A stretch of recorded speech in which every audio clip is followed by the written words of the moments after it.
Yo, what's going on, my buddies? Totaljophes coming at you with a sort of pre-review of I Am Setsuna. I haven't finished the game yet, so that's why it's a pre-review. I'll be coming out with a full review later, but for now, here's my thoughts on the game.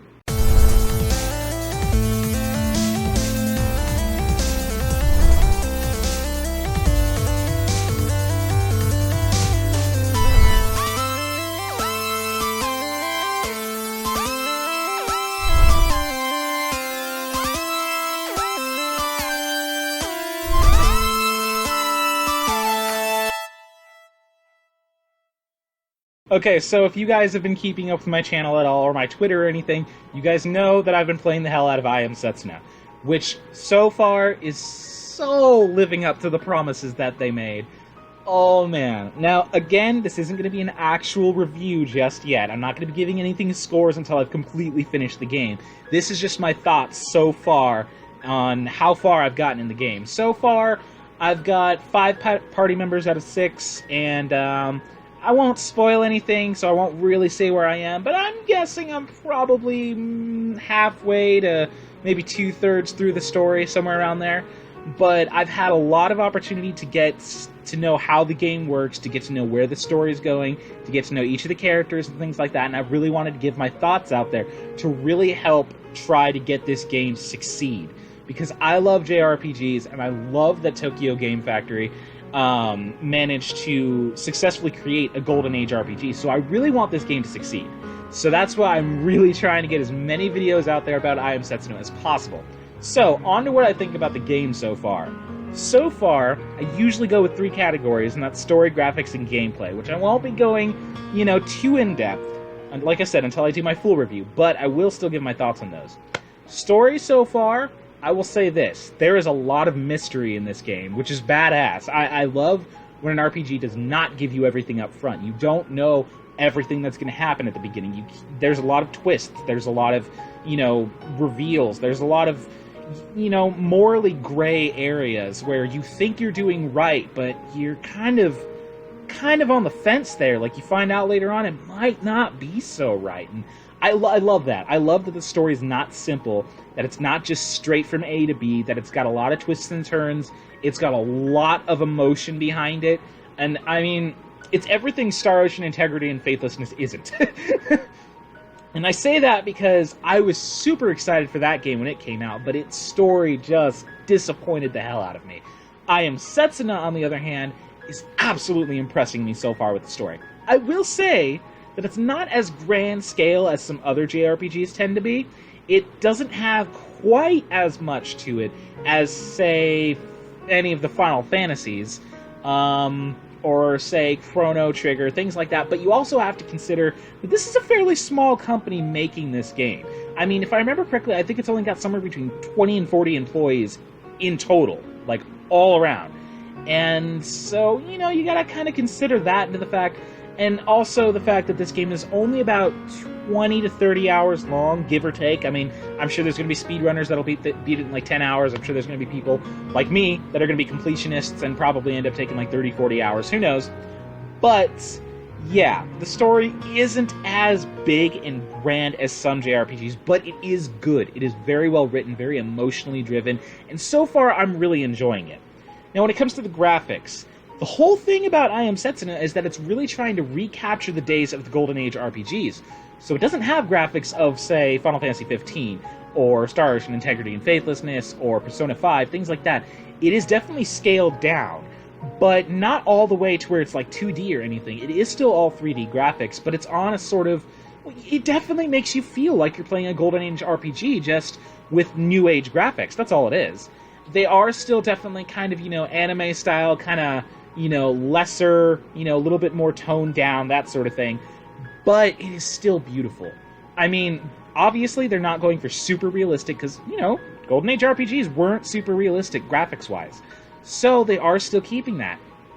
But with what they have, you can tell that whereas it is targeted to be a Golden Age RPG, they are still using new technology to do it. And the graphics, because of that, are beautiful. The snow is beautiful, and there's a lot of it. All of the water you see, all of the scenery, it's all really beautiful. I'm absolutely loving it. It is very enchanting. You really feel like you're in this really epic, snowy world, this completely separate world, and it's really beautiful. What I will say, though, at least so far, again, it's only so far, but the areas themselves don't have a lot of variety. Now, I understand their design choice of making the entire continent this snowy winterland sort of area, but in a way, I'm kind of sad that they chose that because we don't get to see a whole lot besides snowy mountains and snowy villages and snowy forests. So in that sense, a lot of dungeons and a lot of towns and stuff like that really seem like the same thing, more or less. There are definitely some distinguishing features, there are definitely some differences, but for the most part, it all has too much of a similarity to it, which isn't outrageously a bad thing, but I really would have loved them to expand a little bit more. And yet again, though, I can understand why they didn't, or in this case couldn't, because it is a sort of smaller funded game. It's not a big, grand, new Final Fantasy or anything. It's a new RPG from a very small company. So, I can understand that they don't have the time and money to make huge, grand-scale environments of varying degrees. And on top of that, it also does work within its central core theme of sadness, which they said that they were going to have from the beginning. So the whole place being wintry and kind of dead and quiet, it kind of serves to push that along a little bit more. But all the same, I digress. I really would have loved a bit more, variety in the scenery and the environment and whatnot. But, oh well, at least what we have is still beautiful, and I am still absolutely loving it. Now, the gameplay. For those of you who have played Chrono Trigger, I've got some good news for you. It plays really similar to it. It also plays in a lot of ways similar to Final Fantasies, and you know how JRPGs play like by now, I'm sure. All of them have differing gameplay mechanics, of course, and this one does as well. But, they all share this sort of core thing of, turn-based battles, magic, weapon equipment, character leveling up, learning abilities, things like that. Well, I guess I can't say learning abilities in this game. More, your abilities come from buying them and putting them on your characters. Now, each characters have certain abilities they can learn, so you can't buy Cure 2 and give it to Endir because that's Setsuna's ability. But you can choose whether or not to teach Setsuna that ability. So, yes, only certain characters can equip certain moves, of course, but the gameplay in this game is amazing. I've been having a lot of fun with it. I'll say, again, it's still a smaller game. It's not going to have, amazing variety, but it does really serve its purpose with what it's got. It does go with the typical JRPG fashion of leveling up by gaining experience from battles. But as I said, your abilities you actually buy from shops and equip onto the characters. And the further you get in the story, the more you level up, you unlock more abilities that you can buy and equip onto your characters, which is awesome. Another thing that I'm really, really loving about this game, by the way, little side note, is that each of the weapons has, really amazing lore behind it.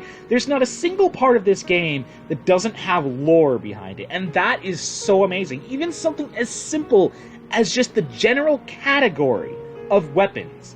Just weapons themselves have a lot of lore behind them. They're not just basic run-of-the-mill, oh, blacksmith made this sword, you buy it for 500 gold and you get it. No! It's actually, it's got really good lore behind it.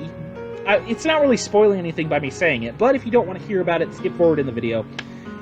The weapons in this game actually serve a special purpose, specifically. They're all sort of magically infused, and the monsters in this world can't be physically harmed by normal means. They have to be harmed by magically infused weapons, and each of these weapons, it is magically infused, and not everyone can use these weapons, because not everyone can use magic. So in that sense, that really sets it apart from other JRPGs, because even the weapons have lore behind it. It's not just an iron sword you can pick up and start hacking in a monster with. No, they're specially crafted magical weapons that you're using to fight these monsters that can't be hurt by any other means.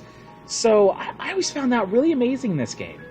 But yeah, all in all, the gameplay so far, it's just been really wonderful.